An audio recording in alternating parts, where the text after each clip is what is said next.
అందరికీ చదివేంత మన శివనాగరాజు గారికి ఒక పుస్తకాలు చదివేంత లక్ష్యం ఉండకపోవచ్చు, కానీ ఆయనకి ఏం కావాలి? ఒక ఏకవాక్యంలో ఒక భావాన్ని చెప్పగలగాలి. ఆయన కులాల ఐక్యత గురించి నాగరాజుకి అవగాహన ఉన్నంతగా మిగతా వాళ్ళకి ఎంత అవగాహన ఉంటుందో నాకు తెలియదు. ఎందుకంటే బట్టలు కుట్టేటప్పుడు తను ఏ కులాన్ని కుడతాడని చూడడం అంటే మీరు అంత సింపుల్గా చూస్తే చాలా ఈజీగా ఉంటుంది. సో నేను అందుకు కులాల ఐక్యత మాట్లాడుతున్నప్పుడు చాలామంది వైసీపీ నాయకులు నేను కులాల గురించి మాట్లాడతానంటే, బాబు ఈ కులాలు నేను ప్రారంభించాను చెప్పండి. నిజంగా నాకు ఒక కులం కోసమే ఉండే వ్యక్తిని అయితే బాలినేని గారు ఎందుకు వస్తారు జనసేనలోకి? అంటే ఏముంటుంది? ఆయన ఏం చూసి ఉండాలి ఆయనలో? ఈ వ్యక్తి అందరి కోసం పనిచేస్తాడు, ఆ నమ్మకం లేకపోతే ఎందుకు వస్తారు? నాకు ఇది నా తపన ఏంటి, నా ప్రయత్నం ఏంటంటే ఎప్పుడు కూడా నాకు వైసీపీ పార్టీ కూడా నాకు వ్యక్తిగతంగా నాకు వాళ్ళు ఎవరితో శత్రుత్వం లేదు. నాకు వాళ్ళు ఎవరితో నాకు కోపాలు ఉండవు వాళ్ళ మీద. కాకపోతే ఏముంటుందో వాళ్ళ విధి విధానాల మీద నాకు విసుగుంటుంది. నేను ఏదైనా పాలసీ గురించి మాట్లాడుతున్నప్పుడు వ్యక్తిగత జీవితాలని హననం చేయటం, పర్సనల్గా అటాక్లు చేయటం, దీనివల్ల ఏమైపోద్దంటే ఒకసారి నేను గట్టిగా ఉండమని చెప్తాను, మెత్తగా ఉండాలి, కానీ మరీ ఇంకా మౌనంగా ఉన్నా ఒకసారి ఏమిటో వాళ్ళకి పేటరేగిపోతూ ఉంటారు. ఒకసారి మనం కూడా కొన్ని సందర్భాల్లో చాలా ధీటుగా సమాధానం చెప్పాల్సిన అవసరం ఉంది. ఎదుటి వ్యక్తి మాట్లాడే విధానాన్ని బట్టి మనం కూడా చెప్పాల్సి వస్తుంది. మన ఈ మధ్య నానాజీ గారు మాట్లాడింది చూశాను. అంటే అలాంటిది అంటే అందరూ ఆయన అంటాం మీరు ఎక్కువ మాట్లాడేశారు మాట్లాడుతూ ఉంటే నేను మీరు ఎంత మాట్లాడారు మీకు చెప్పాలి, వీడియోస్ పంపించాలి మీకు. నేను నానాజీ గారు మాట్లాడుతూ కూర్చోబెట్టి మేము ఎంకరేజ్ చేసాం, కానీ మీరు ఎన్ని మాటలు మాట్లాడారు? ఆయన ప్రాంతంలోనే ఉండే ఒక వైసీపీ ఎమ్మెల్యే ఏం మాట్లాడారు మీరు? మేము మర్చిపోయాం అనుకుంటున్నావా? అంటే మీరు నోరు ఉన్నప్పుడు, మీ అధికారం ఉన్నప్పుడు మీరు ఇష్టానికి మాట్లాడేస్తారు. అప్పుడు మీకు అధికారం లేకపోయినా మీరు 11 సీట్లు వచ్చినా మీరు ఇంకా ఇష్టానికి మాట్లాడుతున్నారు. అది గొప్పతనం మీలో. I have to appreciate your commitment. వాళ్ళని చూసి మనం చాలా నేర్చుకోవాలి కదా, వాళ్ళు ఎంత కమిట్. 11 వచ్చినా మేము తగ్గమంటుంటారు. మీరు తగ్గకండి, మీరు ఒకటి వచ్చినా తగ్గకండి, అలాగే ఉండండి.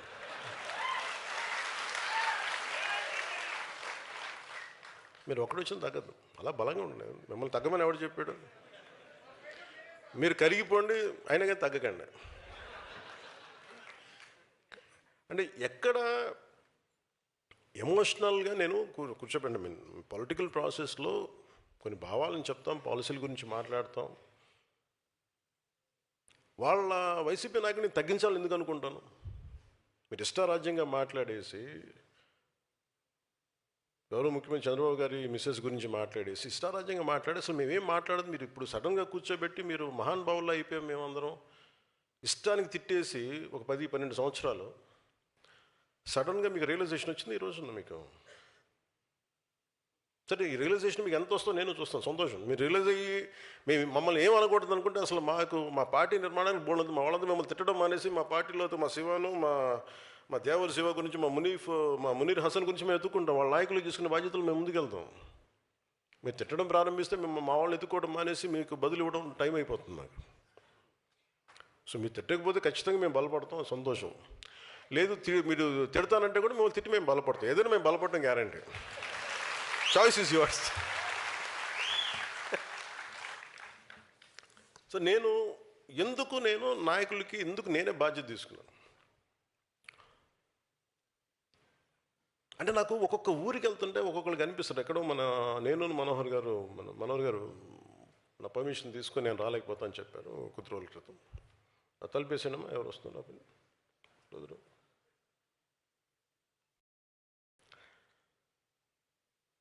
ఒక హుద్హుద్ తుఫాన్ అప్పుడు మేము వెళ్తూ ఉంటే మన శ్రీకాకుళంలో ఒక అబ్బాయి 22-23 ఉంటాయి, ఒక 10 కేజీలు బియ్యం కాదన్నా 10 సంవత్సరాల భవిష్యత్తు కావాలి. అంటే యువత తాలూకు కోపాలు, యువత తాలూకు వాళ్ళు ఏం అడుగుతున్నారు? జీవనం అడుగుతున్నారు. కేవలం మనం ఉచితాలు అడగట్లే యువత. ఉచితాలు ఎవరికి కావాలి? నిజంగా నిస్సహాయ పరిస్థితిలో ఉన్న వ్యక్తుల సమాజానికి ఉచితాలు కావాలి, ఖచ్చితంగా కావాలి. అలాంటి స్కీమ్స్ ఉండాలి. లేదంటే మనకి దివ్యాంగులకి పెన్షన్స్ పెరగాలంటే 5,000 కాదు, 4,000 కాదు, మనం 10,000 పెంచాం మన ప్రభుత్వం వచ్చాక. ఇలాంటివన్నీ ఉండాలి. ఎప్పుడు వెల్ఫేర్ స్కీమ్స్కి జనసేన ఎప్పుడు వ్యతిరేకం కాదు, ఉండాలి. కానీ వెల్ఫేర్ స్కీమ్స్ మీదే మనం ప్రభుత్వాన్ని నడిపేస్తాం, ఓట్లు వస్తాయంటే దాని మీద ఓట్లు పడవు అని అనడానికి క్లాసిక్ ఎగ్జాంపుల్ వైసీపీ.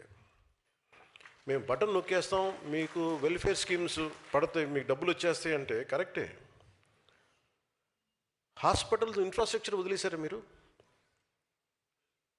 బటన్ నొక్కామని డబ్బులు పడ్డాయి అంటారు, కరెక్టే. మీరు హాస్పిటల్ ఇన్ఫ్రాస్ట్రక్చర్ వదిలేశారు. గవర్నమెంట్ హాస్పిటల్స్ ఎక్కడున్నాయి ఇప్పుడు అంత అద్భుతంగా? ఇప్పుడు తప్పని పెడతా ఉన్నాం ఎన్డీఏ ప్రభుత్వం వచ్చాక. ఎన్ని గవర్నమెంట్ హాస్పిటల్స్కి వెళ్తే క్వాలిటీ అత్యంత అద్భుతంగా ఉంటుంది. వై షుడ్ గో టు మన ఎందుకు ప్రైవేట్ హాస్పిటల్స్కి వెళ్ళగలిగే పరిస్థితులు ఎందుకు ఉండాలి? మన గవర్నమెంట్ హాస్పిటల్స్ కూడా బాగుండాలి కదా. తమిళనాడులో బాగుంటాయి, పాండిచేరిలో కానీ.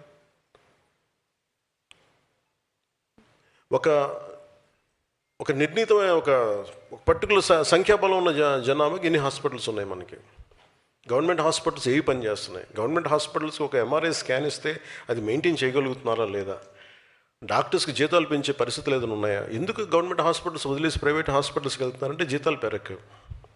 అసలు దాని మీద గత ప్రభుత్వం ఏదైనా ఆలోచించిందా? నేను కొన్ని క్యాబినెట్లు కావచ్చు, కొన్ని ప్రత్యేకించి కావచ్చు, నేను మన పార్టీ తరపు నుంచి కావచ్చు, నేను కోరుకుంటుంది వ్యవస్థలు బలోపేతం కావాలని. వ్యవస్థలు బలంగా ఉండాలి మనకి. Basic infrastructure, basic government schools, basic roads. ఎంతసేపు మేము మీకు బటన్లు నొక్కేసాం, మీకు డబ్బులు వచ్చేసాం. రోడ్లు ఎవరు వేశారు ఈ రోజున చెప్పండి? అంటే మీరు 70 సంవత్సరాలు టైంలో కూడా పడని రోడ్లు ఎందుకు పడ్డాయి? Because infrastructure is very important. ఒక రోడ్డు లేకపోతే ఊరి నుంచి ఎలా బయటకు వస్తాం? ఆ తర్వాత ముందు అసలు రోడ్లు ఇన్ఫ్రాస్ట్రక్చర్కి మనకి డబ్బులు పెట్టుబడి పెట్టడం మానేసాం. ఒక పైప్ లైన్ వేసి ఒక నీళ్ళు ఇవ్వాలి అంటే దానికి ఒక పెద్ద స్కీమ్స్. మన మధ్యన పాటిల్ గారు కూడా, మన సిఆర్ పాటిల్ గారు కూడా జలశక్తి మినిస్టర్, ఆయన గురించి ఆయనతో మాట్లాడుతూ ఉంటే అసలు బేసిక్గా నీళ్ళు ఇవ్వాల్సిన బాధ్యత మీదే కదా, రాష్ట్ర ప్రభుత్వాలది కదా, మాకు సంబంధం ఏంటన్న. ఇది తెలంగాణలో ప్రారంభించినప్పుడు జేజేఎం ఎప్పుడు కూడా అది జలజీవన్ మిషన్ అది కేంద్ర ప్రభుత్వాన్ని కాదు, రాష్ట్ర ప్రభుత్వం బాధ్యత. కాకపోతే ప్రభుత్వాలు బాధ్యత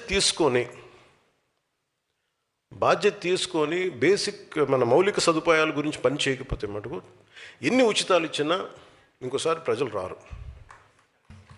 అది కరెక్టే సార్.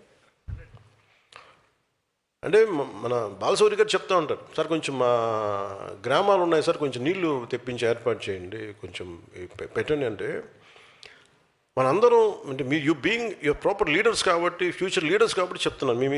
మీ స్థాయిలో మీ ఏరియా పరిధిలో వెల్ఫేర్ స్కీమ్స్ ఉండాలి, అవసరమైన పెన్షన్లు ఇవ్వాలి, అవసరమైన వెల్ఫేర్ స్కీమ్స్ అన్నీ ఉండాలి కాదంట్లా. కానీ ప్రయారిటీ కూడా బడ్జెట్ దేనికి కేటాయించాలి, దేనికి కేటాయించకూడదన్న బాధ్యత మనకు రావాలి అంటే అది మీ స్థాయిలో కూడా మీరు చెప్పగలగాలి. మీరు కొంత డిస్కషన్ పెట్టాలి. భవిష్యత్తులో మీరు అందరూ అడుగుతాను ఇవన్నీ మిమ్మల్ని. అంటే మీతో పార్టీ పరంగా మీతో డైలాగ్ ఉంటుంది. అందుకని వెల్ఫేర్ స్కీమ్స్ గురించి మీరు కొంత అవగాహన ఉండాలి. అలాగే ఈ హాల్లో ఉన్న నేను 25 ఆగస్టులో విశాఖలో నిర్వహించిన సేనతో సేనాని కార్యక్రమంలో మెంబర్షిప్ టు లీడర్షిప్ అని చెప్పాను. దానికి అనుగుణంగానే ఈరోజు పార్టీ నిర్మాణ కార్యక్రమాన్ని మొదలుపెట్టాం.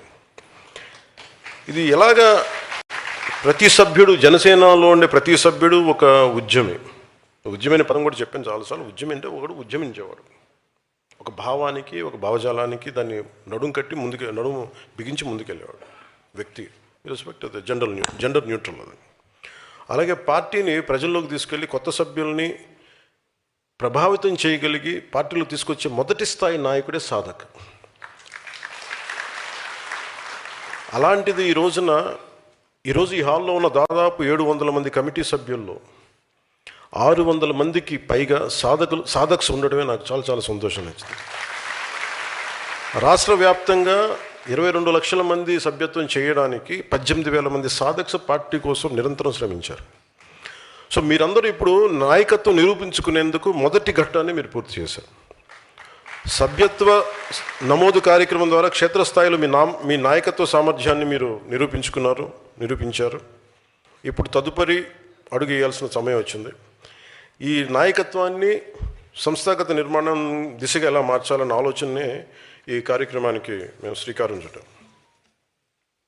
గతంలో కూడా కొంతమంది పార్టీ నాయకులకి పార్టీ నిర్మాణం కోసం బాధ్యతలు అప్పగించాను, కానీ వాళ్ళు ముందుకు తీసుకెళ్ళలేకపోయారు. దేనికి ముందుకు తీసుకెళ్ళలేకపోయారు అంటానికి, తెనాల్లో ఉండే తను మార్నింగ్ టైలరింగ్ పని చేసుకుంటా సాయంత్రం పూట వెళ్ళి ఒక పార్టీ భావజాలానికి ఆకర్షితులై సభ్యత్వం చేసి ఇది మన పార్టీ అని చెప్పగలిగే ఒక తెనాల్లో ఒక చిన్నపాటి టౌన్లో ఉండే శివాన్ని ఎవరు గుర్తుపడతారు చెప్పండి?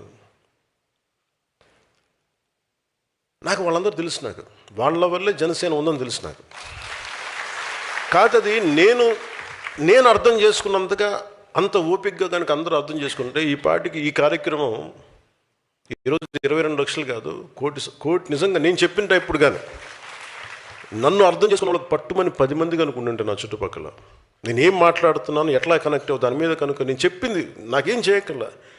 నేను చెప్పింది తూచా తప్పకుండా పాటిస్తే ఈ పార్టీకి నేను చెప్తాను కదా, తక్కువలో తక్కువ జనసేనది 1 కోటి మంది సభ్యత్వం ఉండేది ఈరోజు. కాదే అర్థం చేసుకోవడం టైం పడద్దు.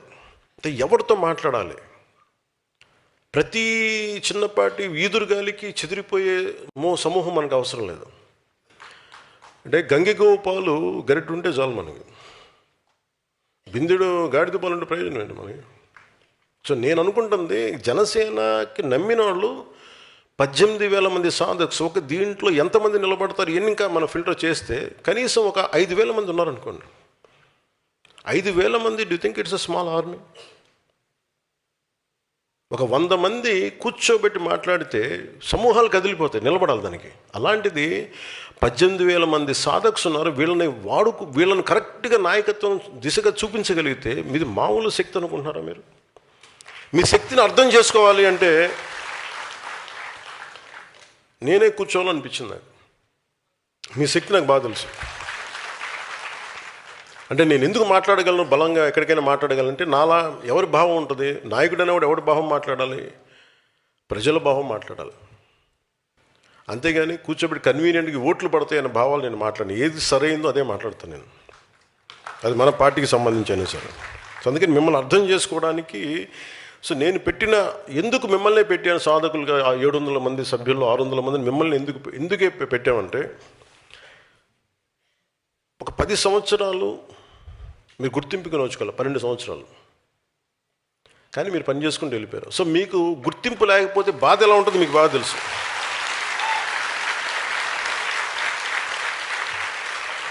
సో మీరు ఎవరు పని చేసేవాళ్ళు, ఎవరు పని చేయని వాళ్ళు, మళ్ళీ మీరు కూడా లేదు మళ్ళీ నేను అందుకనే చాలా క్లియర్ కట్గా చెప్పాను, సమాచార సేకరణ కమిటీ మాత్రమే ఇది ప్రత్యేక. ఎందుకంటే సమాచారం సేకరించడం మీ బాధ్యత. సో ఇది నేను ప్రత్యేకించి చెప్పి నేను దీంట్లో ఏం చేశానంటే, మీకు మీ నియోజకవర్గాల్లో కావచ్చు, మీ మండలాల్లో కావచ్చు, పంచాయతీల్లో కావచ్చు, మీరు ఉండే పార్లమెంట్లో కావచ్చు, ఏ వ్యక్తి పని చేస్తాడు, ఏ వ్యక్తి పని చేయడు, మన పరిశీలకులుగా పంపిస్తున్న మన ఎంపీలు కావచ్చు, ఎమ్మెల్సీలు కావచ్చు, ఎమ్మెల్యేలు కావచ్చు, సీనియర్ నాయకులు వాళ్ళకి తెలియజెప్పాలి. మీరు ఒకసారి మీరు అర్థం చేసుకోగలరు. అందుకని వీరు ముందున్నా కానీ వెనకాల రక్షణ కవచం లాగా మీరే ఉన్నారు. అంటే ఎవరిని ముందు అందుకని మిమ్మల్ని చాలా చాలా నమ్మి పెట్టాను మిమ్మల్ని. సో నేను ఎలా చేస్తున్నాను దీనికంటే, పార్టీ కోసం అంకిత భావంతో పనిచేసి సామర్థ్యం ఉండి బాధ్యతలు స్వీకరించేందుకు ఆసక్తి ఉన్న సాధక్స్, జన సైనిక్స్, వీర మహిళలు కావచ్చు, వారి అందరి వివరాలు సేకరించేందుకు ఈ జనసేన పార్టీ సారథుల సమాచార సేకరణ కమిటీని ఏర్పాటు చేశాం. ప్రతి పార్లమెంట్ నియోజకవర్గానికి 28 మంది సభ్యులతో ఈ కమిటీని ఏర్పాటు చేశాం. ప్రతి పార్లమెంట్ నియోజకవర్గానికి ఒక పరిశీలకుడు, 3 సీనియర్ నాయకులు, 3 సీనియర్ సాధక్స్, వీరితో సమన్వయం చేసి 21 మంది సాధక్స్, మొత్తం 28 మంది సభ్యులతో ఈ కమిటీ పనిచేస్తాయి. వీరికి